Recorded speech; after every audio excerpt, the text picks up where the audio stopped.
Welcome to this Ielts listening practice test. Get a piece of paper and a pen, and you can write down your answers as you do the test. At the end of the test, we will go through all of the answers. There are 40 questions. So let's start the test. Section 1. You will hear a conversation between a woman and a sheriff. The woman is there to complain about her stolen car. You have some time to look at questions 1 to 5.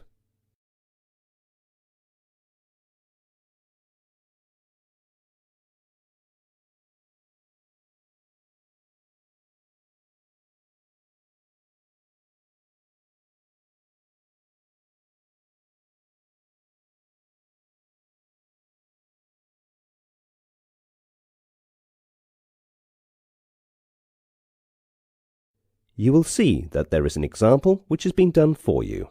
The conversation relating to this will be played first.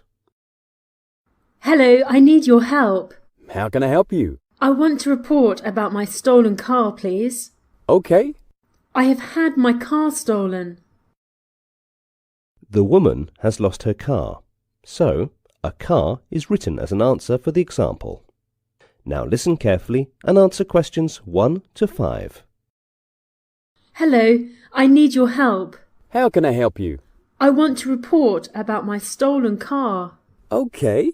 I have had my car stolen. Oh, that's very sad. Have a seat and tell me the details. It was a brand new car which I had bought just 15 days back. It was a red-coloured Jaguar. How did it happen? It was stolen from the shopping mall's parking facility. Okay, did you look it? No, I'm afraid I forgot. Okay, any specific feature? Yes, of course. It is a custom-made car. My name is written on the steering wheel. So, only one thing that is your name is engraved on the steering wheel, right? Yeah. Was there anything in the car? Yes, that is another important part. All my documents, certificates, license, credit cards were in my bag, and the bag was on the front seat. That's terrible. And also my shopping bags were on the back seat of the car and some gifts for my parents. Okay, tell me the exact location where you lost your car. I had just stopped near the Nenz's shopping mall to meet my friend. I was just some meters away from my car, and within a blink of an eye it vanished. Did you have the car key? No, it was in the car as the engine was on. Oh, no. What time did this happen? It was 6 o'clock. No, actually 6:20 p.m. At this time, generally, the area is crowded. Okay, can you give me your personal details? Yes, sure. Now look at questions 6 to 10.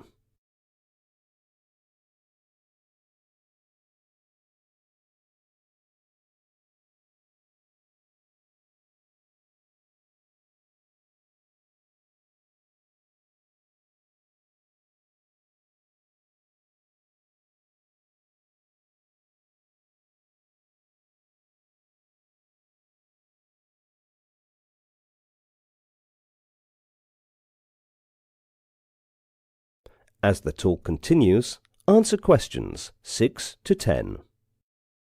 What is your name? My name is Miranda Gallu. Can you repeat, please? Yes, Miranda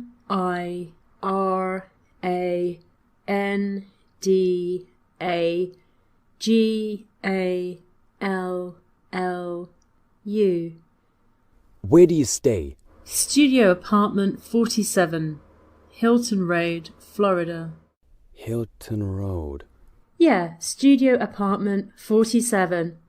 And your phone number? It is 788-6644.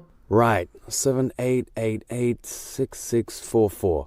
Yes, I would be really grateful to you if you could find my car. Yes, ma'am. I can understand your loss.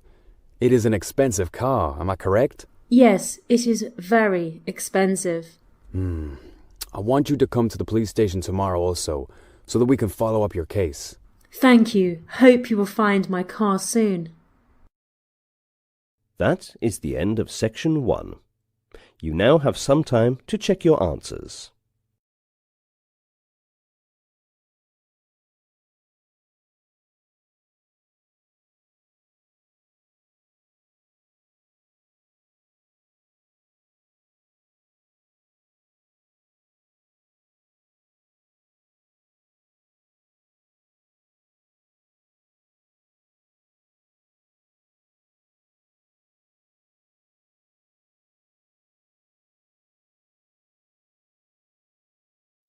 Now turn to section 2. Section 2. You will hear a radio talk by a conservation biologist about species which are becoming extinct. The special focus is on feral cats. First look at questions 11 to 15.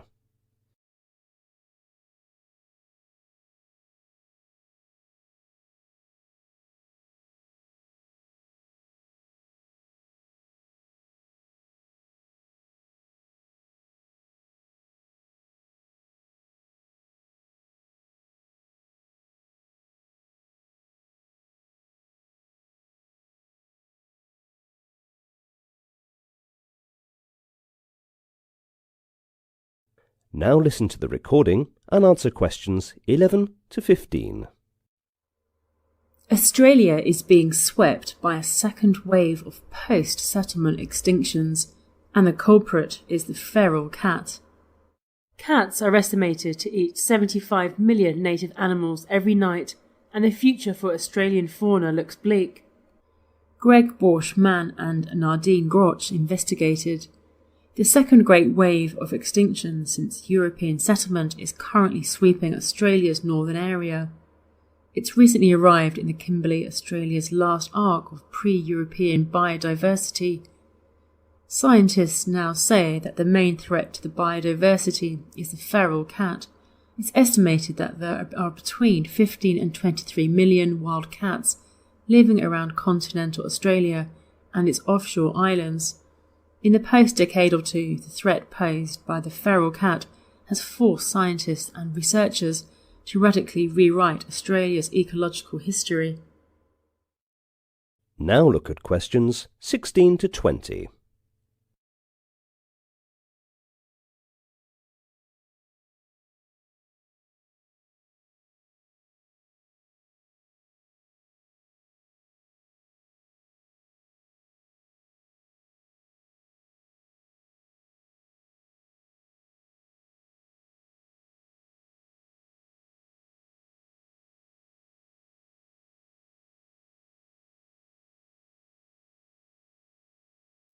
As the talk continues, answer questions 16 to 20.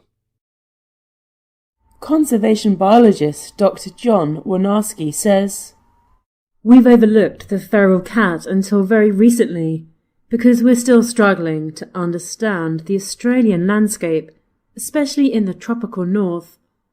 It seemed as if these landscapes were intact, so there were no obvious threats," he says. "We knew feral cats had been in those environments for maybe 100 years or so it didn't seem that there were an obvious culprit to cause such a rapid and severe decline in just the last decade or two. It wasn't until we started modelling the rates of mortality and trying to tear apart the impact of all other potential causes, including fire, weeds, feral buffalo and things like that we were left really with one major culprit, and that turns out to be the cat." So why have we seen such a sudden and recent collapse in biodiversity across northern Australia? It's long been thought that cats have been in Australia for more than 400 years. Cast-offs from Dutch and Portuguese shipwrecks along the West Australian coast. Chris Johnson, Professor of Zoology at the University of Tasmania, says, "We now know that's not true. It's now quite clear the cats are a recent arrival. They came in with the British from about the 1800s onwards, but established very quickly over all of the continent. There is some evidence, and again we are only just coming to grips with this, that a lot of species disappeared very early in the history of the colonisation of Australia by the British. There are mammal species that have only just been described, and we realise that they must have been abundant 200 years ago. but then vanished. So what caused them to vanish? The leading researchers feel that the cause, they think, is the feral cat. Scientists thought for many years that the original extinction wave caused by white settlement had petered out in the 1960s, more or less stopping at Australia's tropical margins. That belief has recently been shattered. That is the end of section 2. You now have some time to check your answers.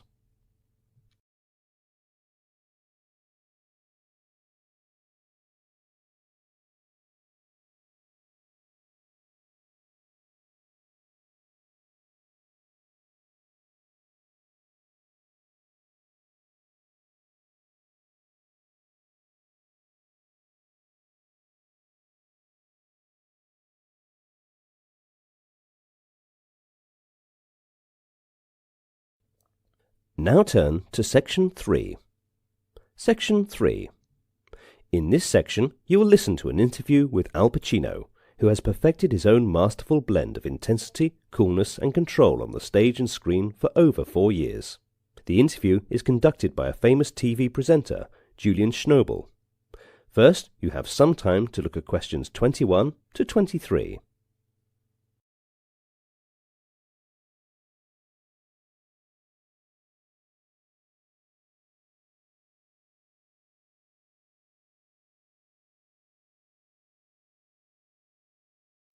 Listen to the conversation and answer questions 21 to 23. Hey, Al Pacino, welcome to our studio. Before we start, let's have a cup of coffee. Is that coffee fresh enough? Is it mine? Don't care if it's fresh or not. Pour some of the coffee out of the other cup right there. That reminds me of your movie, The Godfather, when Clemenza is showing you how he makes his spaghetti sauce. And he says, "You throw in your meatballs, you throw in your sausage, a pinch sugar, and that's my trick." A little sugar's the Sicilian way. Where are you from originally? I was born in Manhattan. I was raised in East Harlem in my early years, and then we moved to the South Bronx. What did your dad do? My dad was in the Army, World War II. He got his college education from the Army. After World War II, he became an insurance salesman. Really, I didn't know my dad very well. He and my mother split up after the war. I was raised by my maternal grandmother and grandfather, mother. It's so funny to talk about this. You don't know these things yet. The only thing that I know about you is what I've seen on the screen. But there's a difference between on-screen and off-screen. Now look at questions 24 to 30.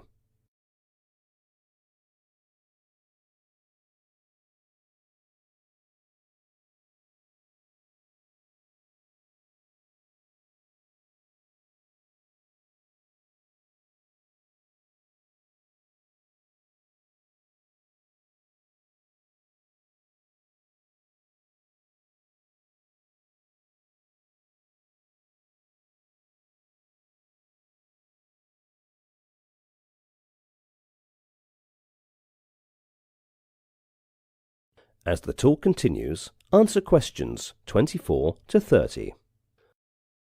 Of course, that's what we're trying to find out here. What makes Al Pacino tick?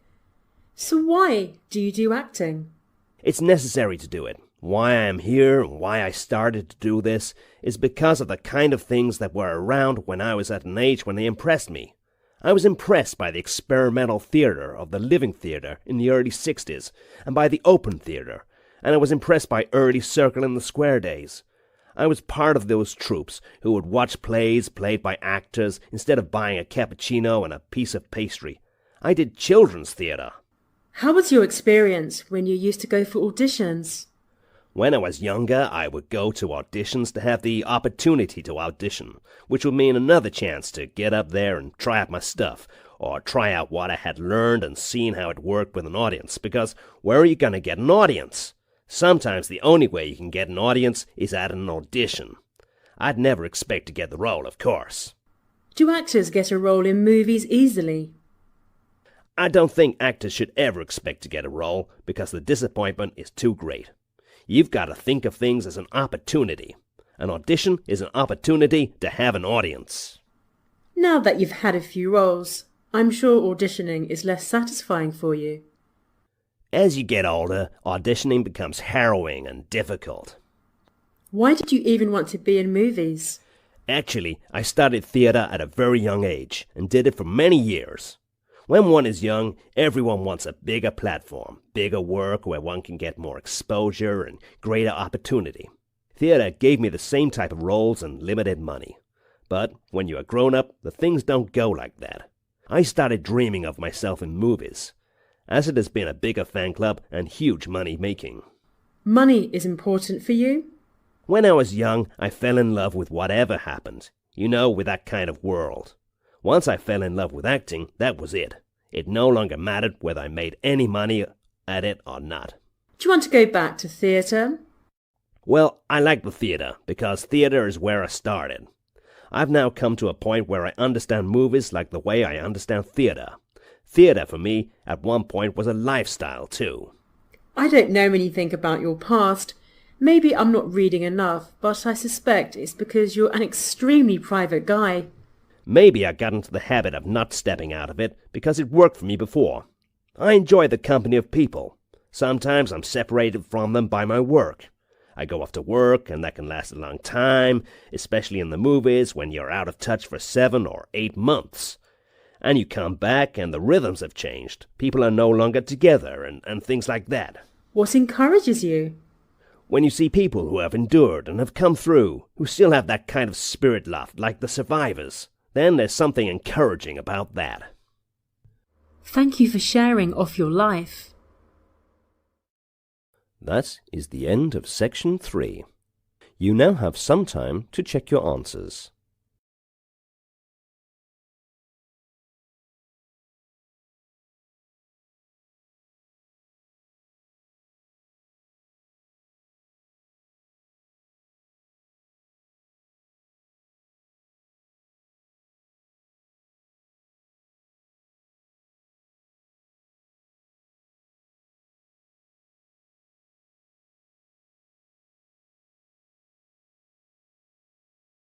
Now turn to Section 4.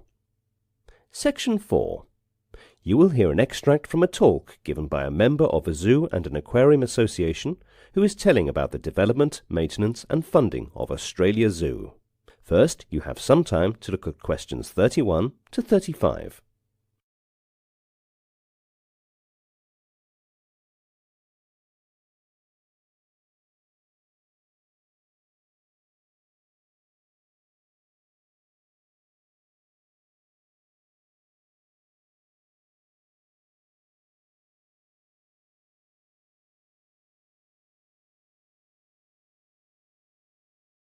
Now listen carefully and answer questions 31 to 35. Australia Zoo is a 100-acre zoo located in the Australian state of Queensland on the Sunshine Coast near Bower Glass House Mountains. It is a member of the Zoo and Aquarium Association, ZAA, and is owned by Terry Irwin, whose wildlife documentary series, The Crocodile Hunter, made the zoo a popular tourist attraction. The zoo is run by director Wes Menion. Australia Zoo won the Australian Tourism Award for 2003 and 2004 in the category Major Tourist Attraction in 2004. The Australian Animal Hospital was opened next to the zoo to help with animal care and rehabilitation. More recently, the zoo was a finalist in 2 categories for the 2010 Queensland Tourism Awards. Visitors see a wide variety of birds, mammals and reptiles, and can view crocodile feedings, hand-feed elephants, and have hands-on animal encounters. Now look at questions 36 to 40.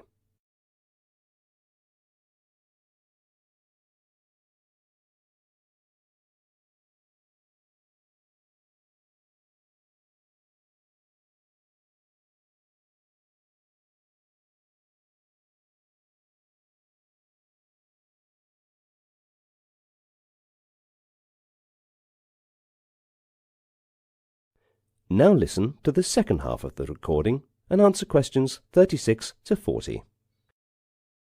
Australia Zoo was opened by Bob and Lynn Irwin on the 3rd of June 1970 under the name Burwa Reptile Park. Bob is a world-renowned herpetologist who is regarded as a pioneer in the keeping and breeding of reptiles, while Lynn was one of the first to care for and rehabilitate sick and injured wildlife in southeast Queensland. Bob and Lynn passed on their love and respect for wildlife to their 3 children, Joy, Steve and Mandy. In 1982, the park was renamed the Queensland Reptile and Fauna Park, and the area was doubled with the purchase of another 4 acres. In 1987, the Crocodile Environmental Park was opened in an effort to aid saltwater crocodile protection. By the 1990s, the Crocodile Environmental Park had become very popular and was seen as unique for its display of crocodile feeding within the park. The area was mainly used to house adult saltwater crocodiles that had been captured and relocated from the wild. In 2007, the zoo and the government of Queensland made a land deal involving giving a parcel of land from the Burwa State Forest to Australia Zoo in return for land near Peachester State Forest, which was transferred to the government for forestry. The swamp permitted the development of an open-range safari attraction, allowing the zoo to expand to a world-class standard. In 2008, a new $5 million animal hospital, claimed to be the largest wildlife hospital in the world, opened next to the packing shed. The new 1,300 square metre, around 14,000 square feet facility is built of mud brick and hay. It contains 2 operating theatres with viewing areas for student veterinarians, 2 treatment rooms, intensive care units for mammals, birds and reptiles, a CAT scan pharmacy, nursery and waiting room. A conference room in the building will be rented out to help generate operating funds. That is the end of section 4. Now you have some time to check your answers.